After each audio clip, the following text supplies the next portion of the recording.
And welcome back, Rugby fans, to Rugby411. As always, I'm your host. My name is Joshua Shibata. And here we're going to talk about women's rugby. There's been big news that just popped up with the new league that's going to be starting next year, Women's Elite Rugby. We're going to go over the new information that we know, the teams that they've just announced, or at least the cities.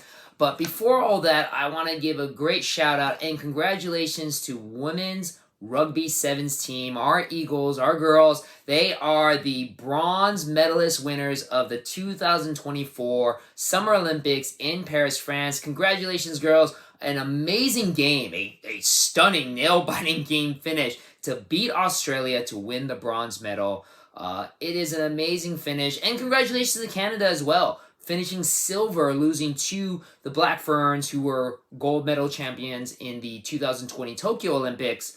Not too shabby for North America, where, so many people talking about how North American rugby, both Canada and America, have really struggled a bit. Men's, women's, all of it. But man, the women's, they've put on an amazing performance. It is just so great to see them succeed, to see all the attention that is now being brought to the sport. It is phenomenal. Look no further than Ilona Maher, the phenomenal powerhouse on the USA women's team. She is now the most followed on Instagram rugby player, men's and women's, in America, with 2.2 million. I'll put up her profile right there. Give her a follow. 2.2 million followers.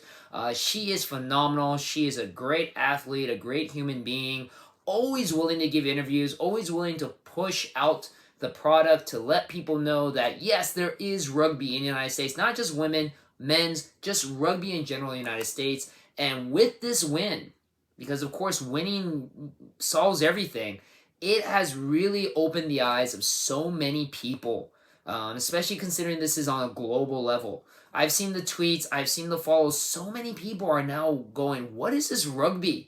What is this Rugby Sevens? It's amazing. Yes. And that's always been what I've been talking about, which is why we're really excited for when we host the World Rugby Cup in 2033 for 2031 for the men, 2033 for the women.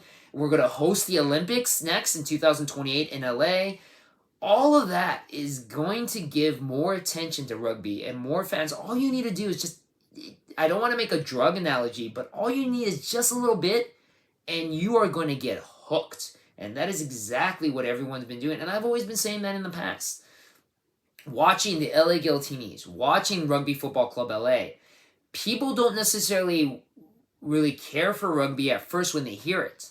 But as soon as they watch a game, I have yet to meet a person who's been at an LA game, at any kind of rugby game, did not walk away saying that they did not have fun. So many people walk into a rugby game with no expectations, no whatevers. They walk out instantly a fan. I've yet to meet anybody that has had a negative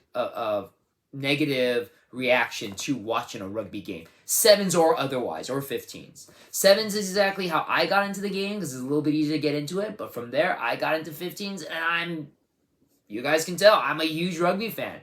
And I'm hoping, and we're all hoping, that this continues with the success that the women's team just had, with now the newfound interest in it, Ilona Maher becoming so huge on social media, and even more.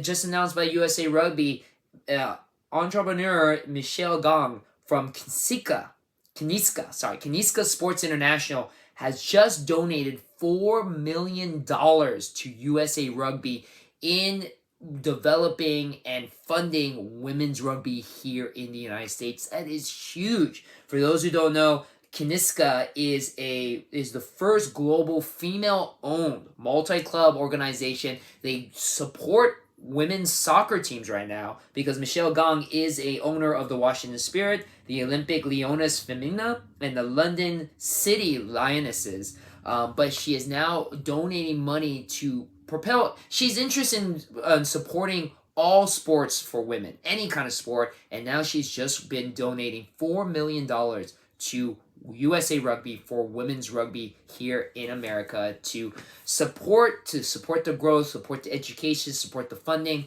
again, that's huge, guys. That is huge. And it's just the start.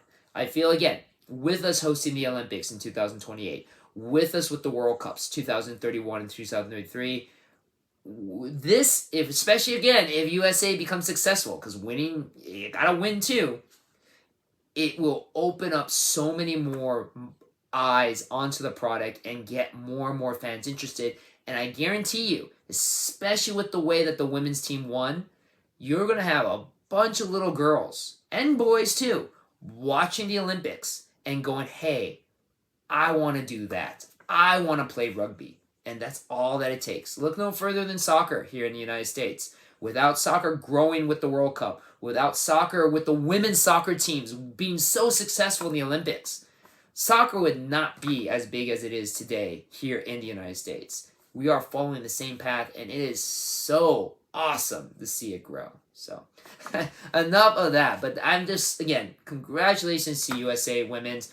First time that a rugby team has medaled in the Olympics, and that is just awesome for the USA Women's team. So congratulations to you guys. Now, with that being said, Women's Elite Rugby, the rugby organization that has made a little bit of rumblings earlier in the year, is now making more noise, obviously jumping on the momentum that this huge Olympic success has caused. They have now just announced roughly the starting date, as well as the first 3 cities that franchises will pop up for Women Elite Rugby. Again, Women Elite Rugby will be the very first pro women's rugby league here in the United States. They're going to kick off March 2025, which, oddly enough, is going to be around the same time that Major League Rugby will start their season. But right now, Women's Premier League Rugby, which is kind of a semi-pro women's rugby league that's running here in the United States, runs about the same time that Major League Rugby does as well. So not much is going to change, but it is going to be interesting to see if there's going to be any cohesion between franchises and between the leagues, which I think would be smart, or how that's going to work with 2 leagues running coincided together. Because I don't even think, I'll admit, I'm not a huge basketball fan, but I don't even think women's NBA runs at the same time as men's NBA. So again, it will be interesting to see how this works out. If you want more information on Women's Elite Rugby, you can follow them on Instagram and Twitter at Rugby Evolved, or you can go to the website womenseliterugby.us. Now, for the cities that they announced, Boston, Chicago, and Denver are the first 3 cities. They're not the only cities, because they specifically stated that. There will be more announced later, but those are the first 3 confirmed to start in March 2025 for their inaugural first year of Women's Elite Rugby. Now, again, as I mentioned before, it sounds to me like Women's Elite Rugby is going to kind of grow out of Women's Premier League. So just like this, the 3 teams I've just announced, there's already 3 franchises of Women's Premier League here. Boston has the Boston Beantown RFC, which is 4 of the original 7 teams that are still in existence in Women's Elite Rugby that started in 2009. Chicago has the Chicago North Shore Rugby, and then Denver has the Colorado Grey Wolves, which are the defending and reigning WPL Rugby Women's Champions. So 3 cities that already have, fan bases, franchises that exist. So I feel that transition wouldn't be hard to make when they go to Women's Elite Rugby. And again, if you look at the map on Women's Premier League Rugby's Wikipedia page, you can kind of guess, I feel, where future franchises will pop up for Women's Elite Rugby. There's nothing to say that a new city that doesn't have any association with Women's Premier League could pop up to be a Women's Elite Rugby hometown.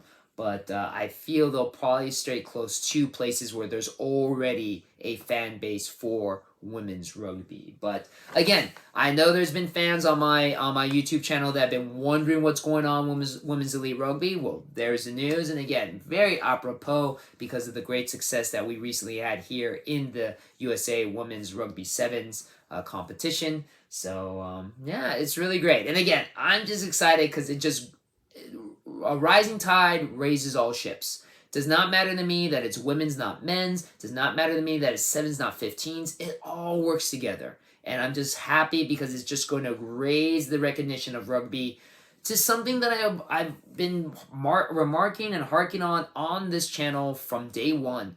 Rugby has the potential to be a huge sport in the United States. Maybe not as big as baseball or football, but definitely up there if given the opportunity.